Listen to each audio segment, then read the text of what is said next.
Ụmụnna biko kedu n'ụdị ego mmadụ nwere ike ịchụgbadị n'elu ụwa wee lee nne ya gbuo, lee ụmụnne ya gbuo maka na ọ na-achụ ego. Onye a nọ n'ihu akwụkwọ m ebe ọnwa na-abụọ gara aga, unu ga-anụ akụkọ maka ezinụlọ richara nri nwụọ. Ezinụlọ a richara nri, mmadụ anọ anwụọ. Ọ ya ka o ruru na mkpụrụ ụbọchị na-abụọ gara aga, this guy nọ n'ihu akwụkwọ m kịta apụtazie na conference na-ekwu na ọnya nwagbuchiri ha. Ka ọ na-ekwukwa na ọnya nwagbuchiri ha, ọkwa family, direct family ya o gburu nne ya, gbuo nne grandmother ya, gbuo nwanne ya nwaanyị, gbuo nwa nwanne ya. Ofu onye bụ onye riri nri ahụ fọdụrụnụ. Onye ahụ riri nri ahụ fọdụrụnụ bụ nwatakịrị nwa 9 years. Na nwa 9 years ahụ akpọrọ ya gaba hospital. A na-etriticha ya mana ma ugbu a nwa ahụ enwetabe onwe ya. Ọ na-emezi ka brain ya achịkọzi ọnụ. Kemgbe a o richara ihe a, sọsọ ya bụ the only survivor person dị na ya. Ọ ya ka o ruru nwanne ya. Ana m agafe n'ụzọ wee hụ ihe a. Beta amarọ m nọ ihe na-eme njọs gbafere. O leta ka m nwetaziri information no nwa nwoke na that family bụ ihe mere ihe a. Ya bụ nwa okorobịa anụ na-ele ebe. Ọ gịnịkwanụ ka iji wee bushie ndị be unu? Ọ sị na ya jere ịgwọ ọgwụ ego. Na ya jere ịgwọ ọgwụ ego. Na onye dibịa na-agwọrọ ya ọgwụ wee gwa ya sị ya na ya were ihe a wee tinyere ndị be ha. Ya werezie ihe ahụ tinyere ndị be o wee lee ha niile egbuchie. Kịta na ọ na-regret zi ya. Ihe a na-emekwanụ na Amaeze Nsụka. Ihe a na-ekwu ọbụrụkwa akụkọ dị fa. Amaeze village na Nsụka, Enugu steeti ka nke a na-eme. Ọ sị na onye gwọrọ ya ọgwụ bụ onye Kogi. Mana onye Kogi ahụ bi na Agbani. The same Nsụka. Onye Kogi ahụ bi na Agbani. O wee jee ebe ahụ ka o merie ọgwụ ego ka ọ baa. Ha nwa mana ma nwoke ite, ha nwa ma nke ha na-agwọ. Ọ ya ka o jiri were ọgwụ tinyere nne ya na nri, tinyere ụmụnne ya na nri, ha ncha ericha nwụọ. Ihe nji na-ekwuru ihe a bụ na ihe a bụ arụ. Ọ bụ nnukwu tokpotokpo arụ mere n'ala Nsụka bụ nke a. Ndị Nsụka unu agbala nkịtị.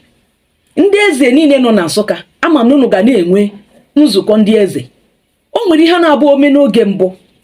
Ndị ọha obodo apụta tinye ya ọnụ. Maka na ọ bụ na hapụ ihe ọjọọ ọ na-eme na-aga n'iru. Ọ bụ na ele anya na onye nke mere eme na onwere ihe ọbụla mere ya, ndị ọzọ esochie ya azụ. Ala Nsụka, nna m na-adị na-akọrọ anyị akụkọ. Ihe ọ na-akpọ ala Nsụka bụ ala nsọ. Mgbe m dị obere ka ọ na-akọrọ anyị akụkọ gbasara ka Nsụka dị. Na ala Nsụka dị anabata ihe ọjọọ. Na onye ọbụla nọ na Nsụka wee kpaa arụ. Ịkpachagodo arụ na ịma mgbala ya a ga-achọpụtarịrị. Mgbe arụ ahụ ị kpara ga-emerịrị gị affect na ndụ gị. N'ala Nsụka bụ ala nsọ na ọ naghị anabata ihe ọjọọ. Ihe nji na-ayọrụ ndị eze ihe a bụ bikonu ndị igwe. Enwere ọtụtụ ndị igwe na Nsụka. Biko kwunu nyere aka. Okenye anaghị anọ n'ụlọ ewu amụọ n'ọbụ. Bikonu ndị igwe be anyị. Okenye ada nọ n'ụlọ ewu amụọ n'ọgbere. Bikonu ka etinye n'ọnụ n'ihe a, tinye anya n'ihe a. This young guy wee ka obi na ị na-eji ịgwọ ọgwụ ego itinyere famili unu nri ọgwụ na nri, ha ncha anwụkọta. Nke ka dị njọ bụ na onye gwọrọ ihe ahụ bụkwa na Nsụka kwa ka onye ahụ nọkwa na-agwọrọ ya ihe a. Ndị igwe anyị kwesịrị itinye anya gaa chọpụta onye dị ụtọ ahụ, mara kena onye ahụ bụ ajọ dibịa ahụ si esi wee bata na Nsụka nọdụ na Nsụka na-eme ụdị ihe ọjọọ dị ụta. Nke a bụkwa na onye apụta bịa confess ya. Ọ bụkwanụ na ọ confess hụ agama onye ma ndị ọzọ o menyegoro ụdị ihe ahụ. Ekwesịrị ka achọpụta onye dị ụtọ ahụ. Biko ndị okenye anyị, unu ahapụla arụ ka arụ bịa were oche n'ala Nsụka. Unu ahapụla arụ. Unu hụ arụ chụsoni ozugbo. Chụsoni ya ka ebupụ ya na ọ bụrụ ihe dị mma nọ n'obodo. Gwagodi m ọzị sọsọ ya bụ onye nọ n'ezinụlọ ha. Ego gị na ego bụ na akpa kedu ndị ga-eri ya? Ọ bụrụ nne gị bụrụ gị 9 good months. Taa afụfụ gị, zụọ gị, itoburu hara ụta. Ikulitezie nọ nne gị aka ị ga-eji wee gwọ ọgwụ. Iwe jide ezinụlọ bunu niile, ma nne gị, ma grandmother gị, ma nwanne gị nwaanyị, ma nwanne gị igbokọta ha niile. O ruzie kịta ọbịa sị na ya na-ayọ mgbaghara. Ịhụrụ ọnụ ka ọ nọ n'elu ili mama ya. akwụkwọ ahụ o ji n'aka bụ akwụkwọ eji wee lie mami ya, akwụkwọ obituary mami ya.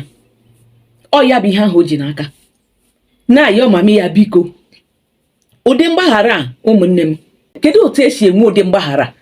Ọ na-ayọ nne ya nọzi n'ala ili nwụrụ na mwute maka mmadụ nwụrụ a n'anya emepe ya.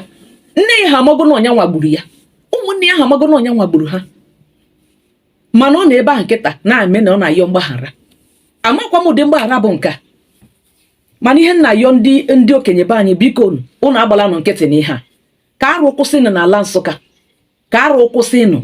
Ekele m unu, biko tụsaranụ m ozi ọfụma ma tinyekwanụ m aka na akara nsonye. Ekele m unu, tinyekwanụ m ọnụ n'okwu o, na ihe a ọgbara Igbo gharị ka ọ bụ. Ekele m unu.